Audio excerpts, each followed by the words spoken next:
السلام علیکم ورحمۃ اللہ وبرکاتہ۔ جی بھائی محمد اکرم صاحب نے توسا شریف سے یہ سوال پوچھا ہے کہ ذوالحجہ کے جو پہلے 10 دن ہوتے ہیں جن کو عشرہ ذوالحجہ کہتے ہیں، ان کے اندر لوگوں سے سنا گیا ہے کہ اپنے زیر ناف اور زیر بغل بال بھی نہیں موڑنے چاہیے، اور اسی طرح اپنے ناخن وغیرہ بھی نہیں کاٹنے چاہیے، اور اسی طرح داڑھی کا خط وغیرہ بنوانا یا جو ہے مونچھوں کے بال، اس کے بارے میں شرعی حکم کیا ہے؟ تو جی جواب یہ ہے کہ عشرہ ذوالحجہ کے اندر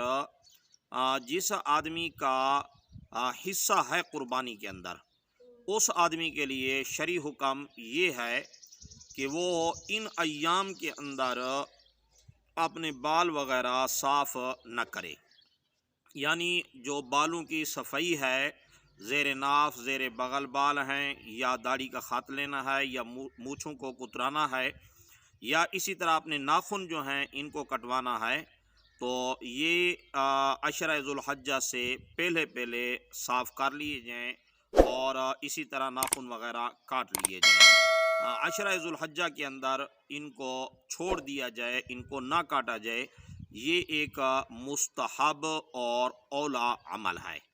لیکن اس کا یہ معنی ہرگز نہیں ہے کہ بعض لوگوں کے زیر ناف زیر بغل بال اور اس طرح ناخن جو ہے وہ حد سے بڑھے ہوئے ہوتے ہیں، وہ یہ سمجھتے ہیں کہ ان ایام کے اندر بال کاٹنا یا ناخن کاٹنا یہ گناہ ہے۔ یہ کوئی گناہ نہیں ہے، کاٹ سکتے ہیں، صرف اور صرف اولا افضل اور مستحب عمل یہ ہے کہ اس عشرے کے اندر حجاج کے ساتھ مشابہت کی وجہ سے اپنے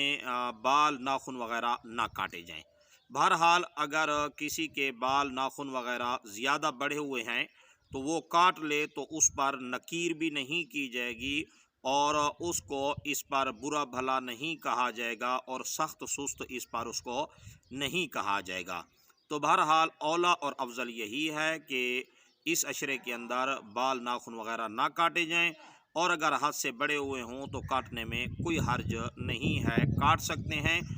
اس پر جو ہے کوئی سختی یا اس پر کوئی وعید نہیں ہے۔ جی السلام علیکم ورحمۃ اللہ وبرکاتہ۔